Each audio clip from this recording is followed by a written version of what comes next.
So I have a page that I made on Vimeo to upload some of the videos that Facebook always flags down, so I could share. This one I want you to check out if you can, because it reminds me of the Georgia Guidestones. When one night I was talking to Vince, and I brought up the Georgia Guidestones, and we started looking at it together. And it's some of the simplest stuff. It flies over my head.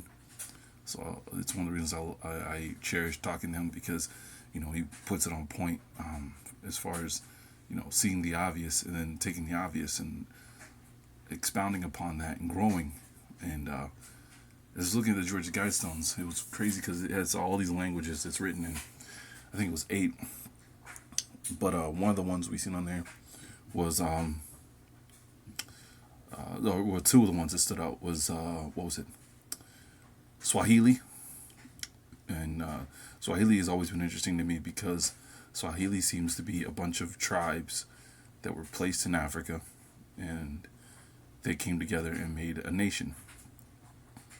And again, when I go through that Muskogee Creek dictionary and I'm trying to learn the words, whenever I take the words and put them into Google Translate to try to get the pronunciation, Swahili, Mali, and there was another one, are always I just can't think of the name of it, are always the groups that outside of an English translation, they give me, Google tries to say, oh, no, you're trying to pronounce it in these languages, in this tongue, in this way.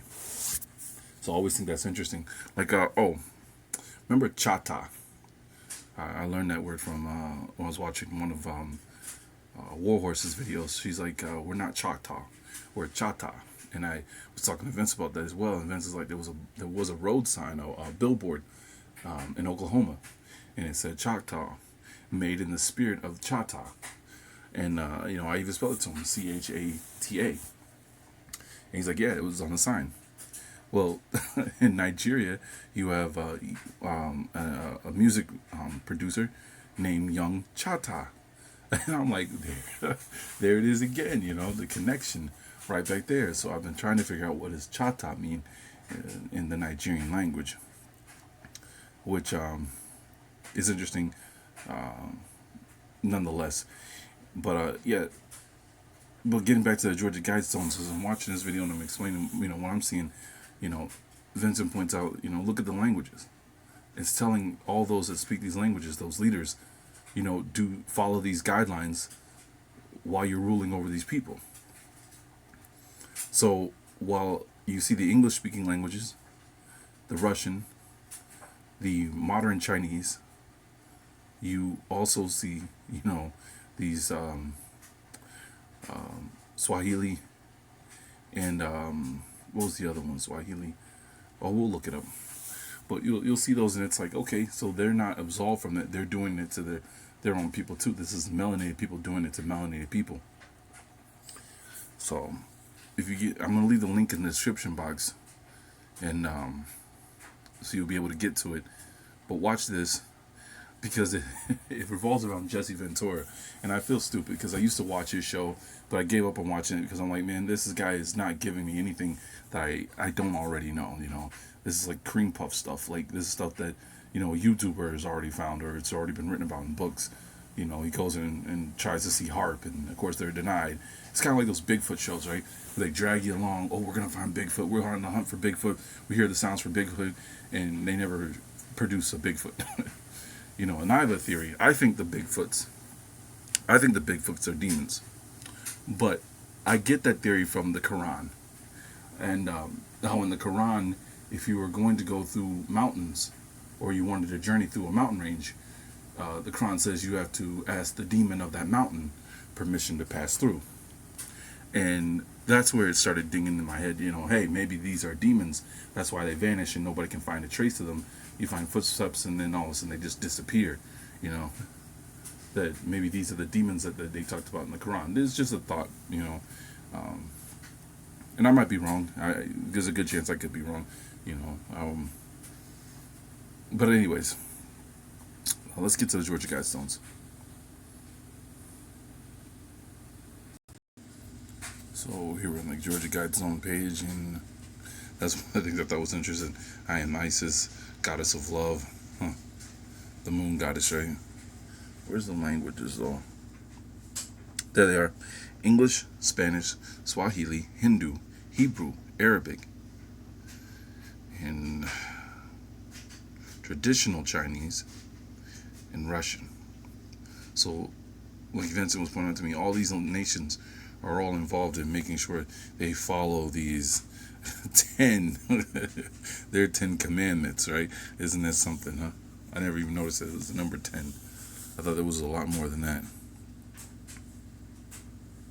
So, and there was something else. I was looking into more into that statue of that African they built. I want to point something out. And here it is, the part here where drew inspiration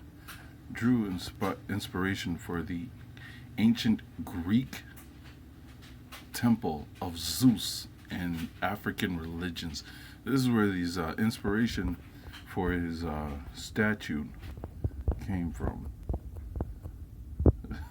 And I'm like, Vince is always talking to me about the black colleges, those black historical colleges, and how they there's something behind them. There's something to them about the insurrections are going on. They're taking over our stuff. They're kicking melanated people out of office and governments and Congress, and telling them you have you stay here. You're here the next day. We'll kill you. Chasing them out of their own cities that they built and governed and ran. And the black historical colleges, a lot of them never were touched. They weren't burnt down. They weren't molested in any way. How can those things stand during the time of insurrections? And you guys probably have lots of stories. You could even leave them in the comments, like about just the connections to HBCU grads and like your local towns, like Atlanta. Certain people with certain last names that have went to those schools, they can get cops fired and over the weekend in a matter of 24 hours. I was listening to a guy that was explaining some of the history to some of these famous last names in Atlanta, Georgia, and how you just don't mess with their kids, you don't mess with their families, and everybody knows it. I think one was Jackson, and he was basically just talking about HBCUs and his experience, going there, a kid from growing up in Texas and then moving to Atlanta, and learning how to fit in, and it just said the city's just run different there. I mean, it's interesting to me because I didn't grow up in that environment. Obviously, I grew up in Pelzer, South Carolina. After moving from Florida, and it's a small town, small town people. And it's just just to hear the workings of, no, there's melanated people that have elite power, and it's like I've never seen that in my whole entire life. Not saying it's not real, but it's like that's crazy. And then just to hear Vincent explain to me about these HBCUs, and there's something to them, and pay attention to them.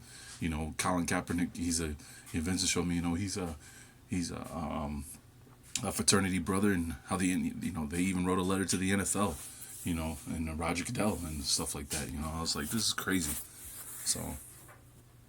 Yeah, I just thought it was interesting because I'm like, there it is. That's the dead giveaway.